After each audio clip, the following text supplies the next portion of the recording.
volverán los redimidos de Jehová y vendrán a Sión con alegría y gozo perpetuo sobre sus cabezas será, y la tristeza y el gemido huirá.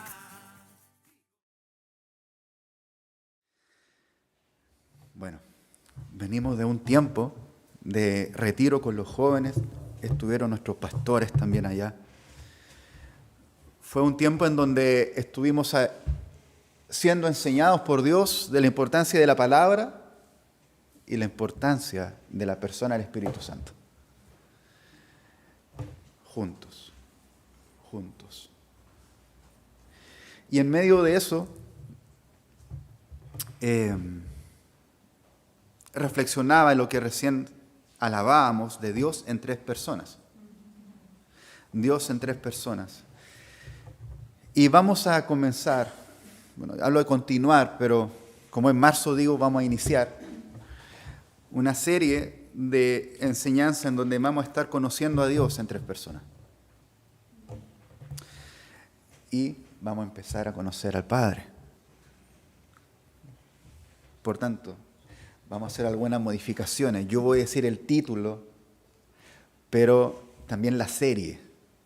¿Ok? Entonces hay un título, pero entendamos que hay una serie en la cual vamos a estar aprendiendo todos estos títulos. ¿Se entiende? ¿Me doy? Ok. El título de hoy es Cielo y Desolación, de la serie Conociendo al Padre. ¿Oremos?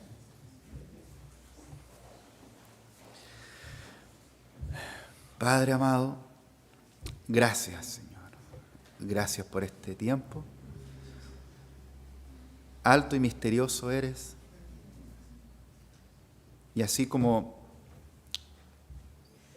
tú escribiste en el Nuevo Testamento lo siguiente, que ¿quién conoce lo profundo del hombre sino el Espíritu del hombre? El Espíritu Santo conoce lo profundo de Dios, de nuestro Dios alto y misterioso. Y Espíritu Santo, pedimos que vengas hoy día a enseñarnos la medida de hoy para nuestra vida, para nuestro día de hoy, para las decisiones que hoy día debamos tomar, sabiendo y que hemos conocido y podemos conocer a nuestro Dios. Gracias, Señor. Amén. Vamos a estar en el Evangelio de Juan capítulo 3 y de ahí vamos a movernos a dos textos del Antiguo Testamento, pero principalmente vamos a estar acá. Hay una escritura que la mayoría la sabemos, ha estado en un montón de poleras, anuncios, gorras, prédicas, evangelismo, Juan 3:16. ¿Qué dice Juan 3:16?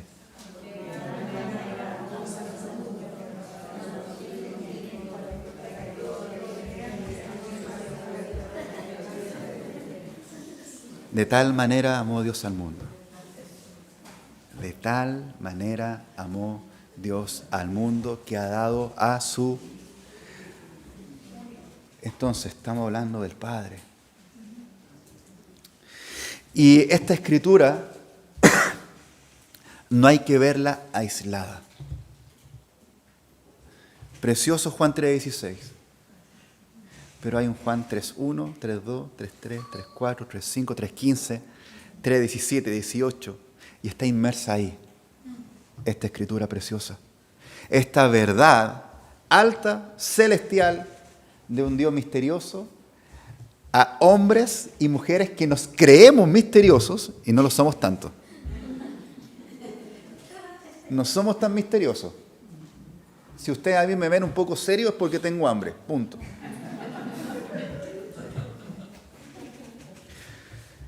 Esta escritura está dada en una conversación, en medio de una conversación que Jesús está teniendo con un hombre llamado Nicodemo. Y le hablaba a los jóvenes este fin de semana que me encanta Nicodemo porque soy tan yo. Porque Nicodemo no es alguien que no conozca a Dios. Pero a ese hombre que ha conocido a Dios en parte, aún no ha entendido lo celestial. Y Dios quiere, y Jesús quiere que él entienda lo celestial. Y en medio de esa conversación entre un hombre que está hablando las cosas terrenales, Jesús le está hablando de las celestiales, con ejemplos terrenales. Le dice, Nicodemo, ¿tú has visto el viento? Sí, así es todo aquel que ha nacido en el Espíritu. Hemos sentido el viento. Hemos sentido el viento. Hemos estado en la playa en un día de mucho viento. ¿Nos hemos refrescado con él? Entonces esa enseñanza aplica a nosotros porque entendemos en parte cómo es el viento.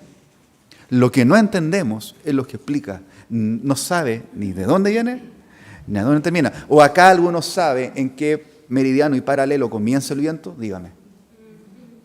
No sabemos. Así es todo aquel que nace en el Espíritu. Miguel, ¿tú sabes la respuesta? Okay. Conversar con Miguel es bien interesante. Así con cada uno de ustedes. Y acá pronuncia esta verdad. Cosas terrenales, cosas celestiales.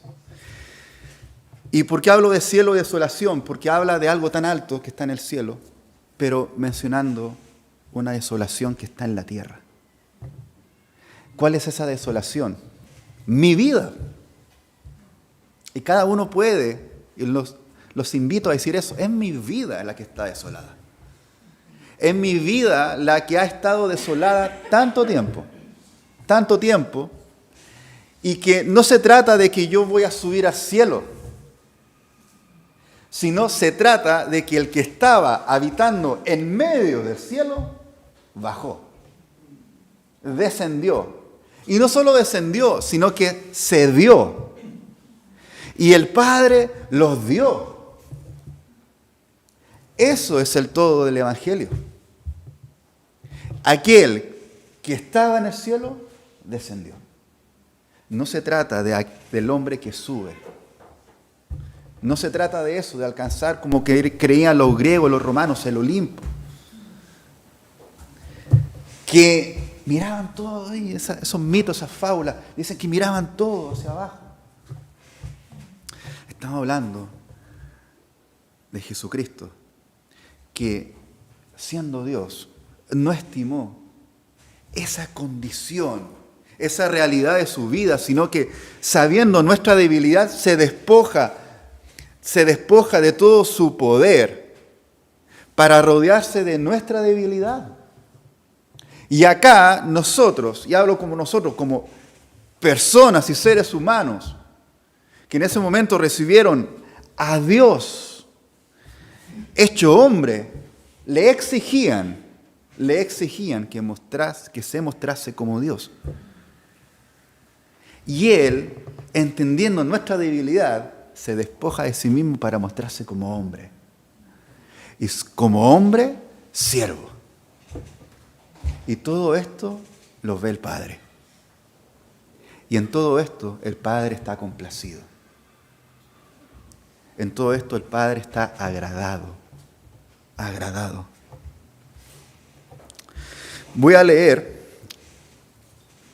ese mismo versículo, Juan 3:16, en otra versión que está tomada de un inglés, que es una traducción interpretando originalmente el texto. ¿Ok? Eso fue una herencia del pastor Roberto. Esa versión está en inglés y yo lo voy a leer en español. Porque nadie sube ahora al cielo excepto el que descendió del cielo. Jesucristo, habiendo cumplido su labor, fue elevado al cielo. Nadie sube al cielo excepto el que descendió del cielo. El Hijo del Hombre que estaba dentro del cielo. Estaba ahí. Estaba con su Padre. Y así como Moisés levantó la serpiente en el desierto desolado, de la misma manera debe ser elevado el Hijo del Hombre. Para quien quiera que por su elección, aquí entramos nosotros, para quien quiera que por su elección y el propósito de Él no sea destruido, sino que definitivamente tenga vida.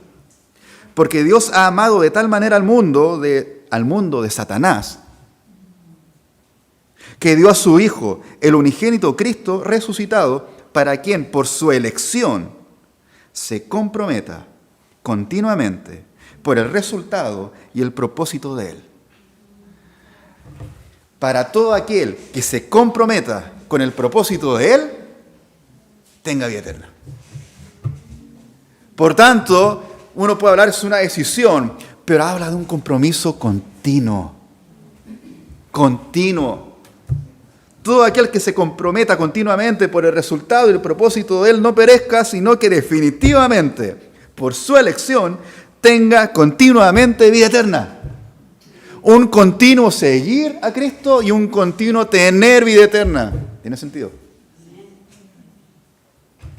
Y acá hace un paréntesis, esta versión me encanta. Comprometerse significa someter todo tu ser a las órdenes de otro. Pues si tenemos alguna duda. Someter voluntariamente todo mi ser a las órdenes de otro. Jesús vino a esta tierra y acá se menciona un ejemplo del Antiguo Testamento, una serpiente que fue elevada en una vara, fue elevada. ¿Y dónde encontramos eso? Vamos a ir para allá. Y vamos a ir entendiendo entonces cuál es la manera del amor del Padre. 1. El Padre ama en medio de la desolación. Y el Padre ama con una continua consolación. ¿Ok? Vamos a Números 21, el Antiguo Testamento. Número 21. Desde el versículo 4. Todo esto en el contexto del pueblo de Israel saliendo de Egipto, yendo a la tierra prometida. Leemos lo siguiente. Números 21, versículo 4. Después partieron del monte de Hor, 21, versículo 4. Después partieron del monte de Hor camino del Mar Rojo para rodear la tierra de Edom, y se desanimó el pueblo por el camino. Ahí está la desolación, ¿cierto? Y habló el pueblo contra Dios y contra Moisés. ¿Por qué nos hiciste subir de Egipto para que muramos en este desierto? Dios, ¿por qué me hiciste llegar acá? O sea, me desanimé y critiqué a Dios. Y no a Dios, su obra. ¿Por qué nos hiciste subir de Egipto para que muramos en este desierto? Pues no hay ni pan, no hay agua. Nuestra alma tiene fastidio de este pan tan liviano. ¡Wow! Líbrame, Señor, de proferir alguna palabra respecto a tu obra. Líbrame. Líbrame, Señor, de proferir alguna palabra en contra de tu novia, de la obra de tu iglesia, de la obra de los pastores y siervos de Dios, de la obra de todo misionero que ha dado su vida siguiendo el ejemplo de Jesucristo.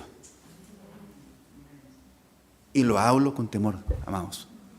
Dios me libre que no haga tal, Señor. No haga tal de mirar con ojo humano esta iglesia, el seminario, la universidad, el colegio, iglesias nuevas. Líbrame, Señor, líbrame. Líbrame de esa desolación. Sigamos. Y Jehová envió entre el pueblo serpientes ardientes, serpientes venenosas que mordían al pueblo. Y murió mucho pueblo de Israel. Severo. Por proferir. Por hacerle caso al desánimo y no mirar a Cristo, en este caso a Dios.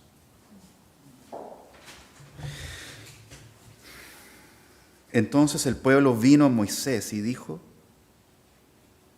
hemos pecado por haber hablado contra Jehová, contra ti. Ruega a Jehová que quite de nosotros estas serpientes. Ruega a Jehová, Moisés, que estas serpientes no sean quitadas. Quitadas.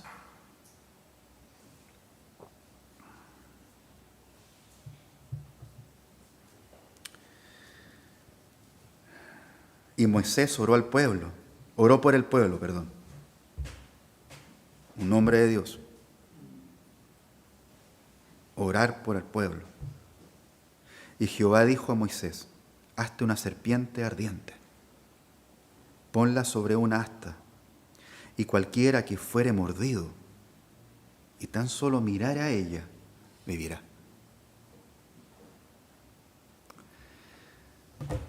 Precioso, porque no está diciendo: mira, tienes que ir 2 kilómetros, encontrar una flor, traerla, hacer un ungüento y ver si resulta.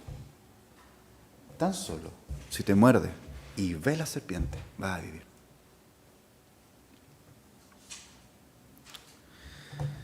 Y Moisés hizo una serpiente de bronce y la puso sobre un asta. Y cuando alguna serpiente mordía a alguno, miraba la serpiente de bronce y vivía. Y puede que uno diga: una serpiente, es raro esto. Y la serpiente tiene toda una connotación en la historia del pueblo de Dios. Lo que implica la serpiente, ¿cierto? Pero esta serpiente queda clavada acá y es expuesta. El error, el fallo del hombre es expuesto para que todos lo vean, y todo aquel que fuere mordido mire rápidamente a la única fuente de vida que hay, que esa fuente de vida venció ese pecado. ¿Dónde se explica entonces? ¿En qué persona se explica esto? En Jesús. No tiene otra explicación. Toda la Biblia, todo ejemplo de decisión y de fe apunta a Jesús y la obra de redención. Tenemos la imagen. Una imagen de esta serpiente, cómo debe haber sido. Hay muchas versiones que uno puede encontrar acá y allá. Se levantaba esta serpiente en un asta y todos miraban y sanaban. ¿Es acaso o no, amados, la figura de Cristo? Es la figura de Jesucristo. Jesucristo que no pecó. En ningún momento tuvo murmuración, queja, crítica respecto a la obra de su Padre, en donde él estaba comprometido. Su cuerpo estaba comprometido a la voluntad del Padre. En ningún momento pecó. En ningún momento de debilidad como hombre hizo caso a la debilidad y al desánimo para tener oportunidad de pecar, sino que en todo momento hizo caso al Padre en medio de la desolación, amándolo, y Jesús viendo este amor del Padre, viendo el amor del Padre, en ningún momento diciendo: Padre, ¿por qué no me amas? Sí, Él dijo: Padre, ¿por qué me has abandonado? Producto, amados, de nuestro pecado. Nuestro pecado separó al Padre del Hijo. Porque así como la serpiente mostraba el error del hombre, Jesús expuso todo el pecado, tomó todo el pecado Él. Y como dice el Nuevo Testamento, toda esa cantidad de delitos que nos es contraria frente a Dios, lo clavó en la cruz y lo expuso. Una vez, para siempre.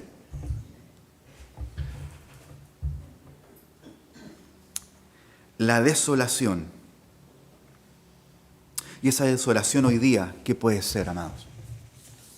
¿Qué produce mi desánimo? Y tenemos motivo suficiente para desanimarnos. ¿Lo hay o no? Pero basta un motivo, basta una persona, un acto que cambió la historia del universo para que todo motivo de desánimo quede abajo. Jesús es la única persona bajo la cual todo mi desánimo queda abajo, derrotado. Y el Padre, sabiendo esto, nos ama.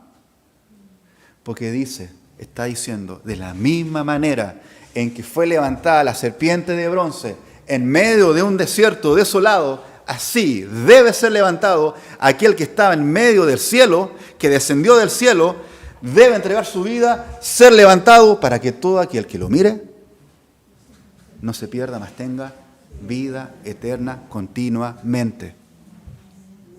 Y continuamente todo aquel que crea en Cristo y está desanimado, vuelva a poner los ojos en Él. Volver a poner los ojos en el Hijo. El deseo del Padre, el amor de este Padre, de dar a su Hijo para que todos lo vean. Todos lo vean. Es el amor del Padre. En medio de una desolación, entregó a su Hijo, lo dio. Creo que ninguno acá, y hablo por mí, entregaría a mi Hijo a personas que no lo van a amar tanto como yo. Y Dios, Padre, entregó a su Hijo, a su amado, único Hijo, para que nosotros le amemos. ¿Cuánto nos hemos tardado en amar a Cristo?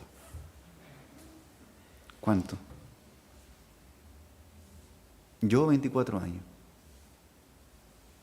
y meses me tardé en amar a Cristo. ¿Por qué no lo amé en el año 3?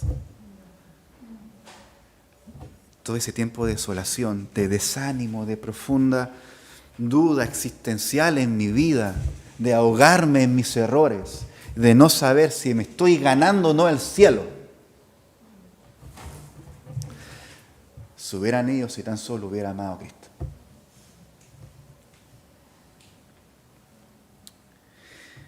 Y aquí entonces también pasamos a esa segunda manera como es el amor del Padre. Con una continua consolación. Continua consolación. Continua consolación. Porque los discípulos pensaron ahí en Juan 14 que Jesús, habiéndoles dicho, me voy, vino el desánimo. Y Jesús diciendo, no se turbe vuestro corazón. Creed en Dios. Creed también en mí. No los dejaré huérfanos. Los acompañaré hasta lo último. Y eso último, al menos yo lo interpreto, último tiempo, último rincón del mundo, hasta lo último. Jesús prometió a mi vida que va a estar. Hasta lo último. Hasta el último suspiro de aliento. Hasta el último rincón. Hasta en el lugar más oscuro, incluso de pecado. Ahí, en ese lugar, Jesucristo va a estar diciéndome, te amo, vuelve.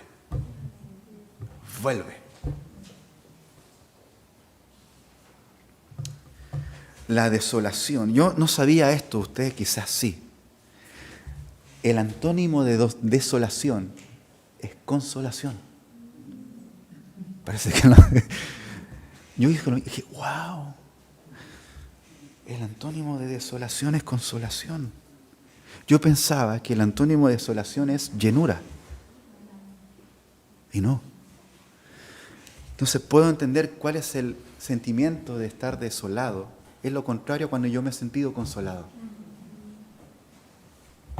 La desolación tiene un cese, un pare, un freno. Tiene un freno en el consuelo de Jesucristo. Tiene un freno en el consuelo de Jesús. Hasta ahí llega la desolación. Tiene un punto final. Si el Señor nos ha consolado, no volvamos a eso. No, ¿para qué? No volver a eso que estaba atrás. A veces uno hace eso con tal de querer, y lo digo así, querer sufrir. Sentirse, de alguna manera, querer pagar una deuda. Volver a sentir ese malestar. Y a veces ese malestar cae bien. Me siento bien ahí. Me siento bien en la culpa. Y Jesús está diciendo que Él viene a consolar eso.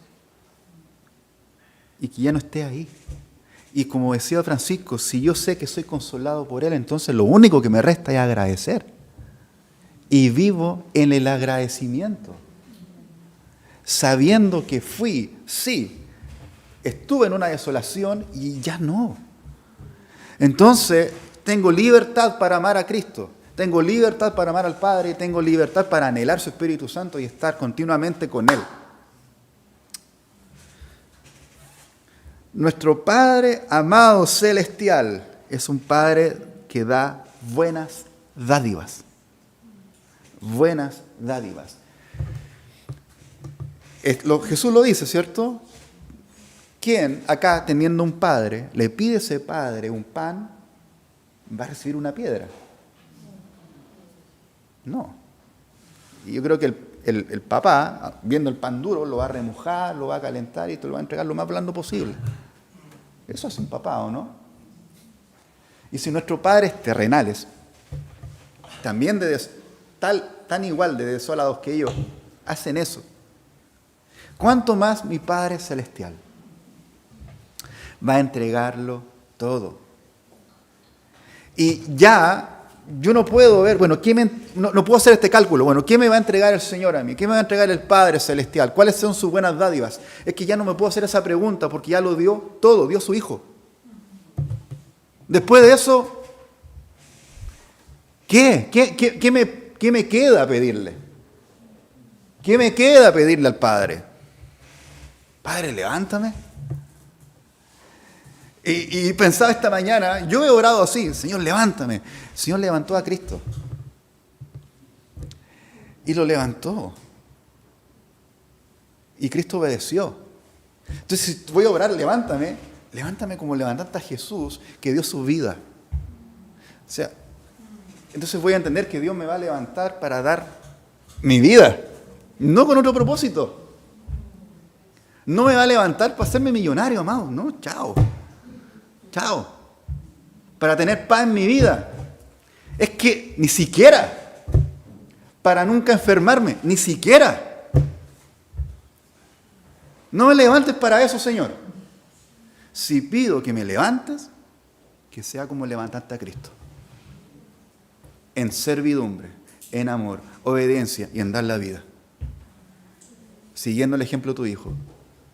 Si tú levantaste a tu hijo así, Señor, y tú me has adoptado como hijo, levántame como él. Entonces, no sé ustedes, yo ya no voy a orar tan así. Quizás la palabra que tenga que ocupar es otra. Señor, ayúdame a avanzar, no sé.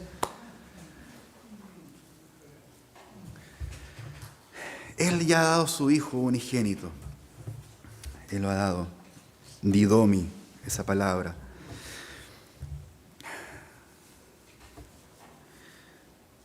Cuando habla de que lo ha dado para que no nos perdamos, esa palabra de perder es apólimi, que es destruido. No era solamente de estar extraviados, sino nos dio a su Hijo para que no estemos y no seamos destruidos. Destruidos. Para que en su nombre todos se arrodillen, todos crean. Precioso. El corazón del Padre cree en el nombre de mi Hijo. Cree en el nombre de mi Hijo. Se lo ha dado todo al Hijo. Todo.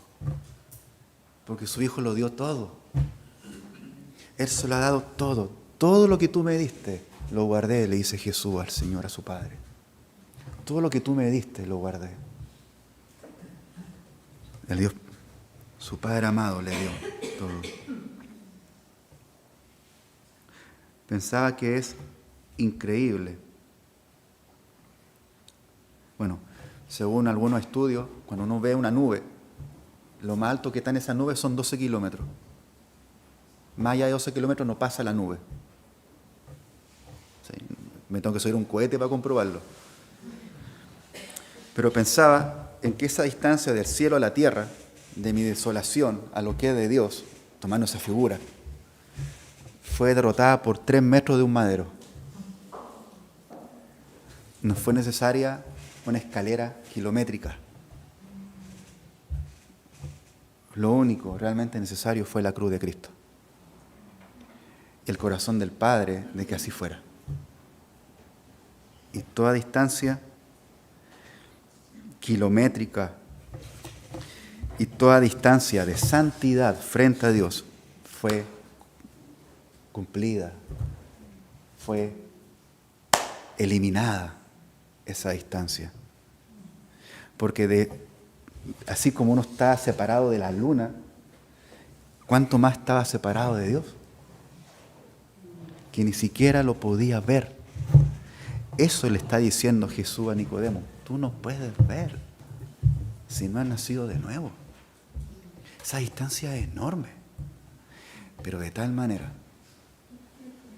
amó Dios al mundo. Leamos de nuevo Juan 3:16.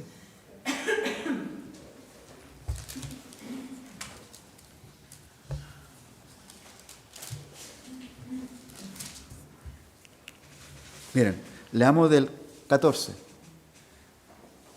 porque ya viene de antes esta verdad. Como Moisés levantó la serpiente en el desierto, así es necesario que el Hijo del Hombre sea levantado, para que todo aquel que en él cree no se pierda, mas tenga vida eterna. Ya lo había dicho. Y vuelve entonces a decir, porque de tal manera amó Dios al mundo. ¿Cuál es esa manera? La que acaba de decir antes. De tal manera amó Dios al mundo, que ha dado a su Hijo unigénito, para que todo aquel que en él cree no se pierda, mas tenga vida eterna. Porque no envió Dios a su Hijo, no envió el Padre a su Hijo al mundo para condenar al mundo. El Padre no lo envió para que Jesús condenara al mundo, sino para que el mundo, al contrario, no sea condenado, sino que sea salvo por él. El que en él cree no es condenado, pero el que no cree ya ha sido condenado, porque no ha creído en el nombre del unigénito Hijo de Dios. Y esta es la condenación, que la luz vino al mundo y los hombres amaron más las tinieblas que la luz, porque sus obras eran malas. Amaron más las tinieblas que al Hijo que Dios Padre envió. El corazón del Padre, amados. Hagan esto. Hagan todo esto. Tengan cuidado con el que está al lado, pero hagan esto. Hagan esto. Ya. ¿Se acuerdan del manjar colún? No, yo. Mi mamá me quiere. Ya. Mi papá celestial.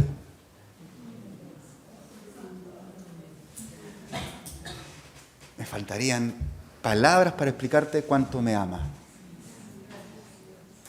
Y a diferencia de ese comercial que peleaban, yo le puedo decir a alguien de tal manera, te ama. Te ama. No te puedo decir que te ama más que a mí, porque eso sería una blasfemia, una mentira. Yo no te puedo decir que te ama más que a mí, y yo no te puedo decir que me ama más que a ti. Nos ama de tal manera por ti y por mí, dio a su Hijo. Gracias, Señor. Qué bueno, ¿no?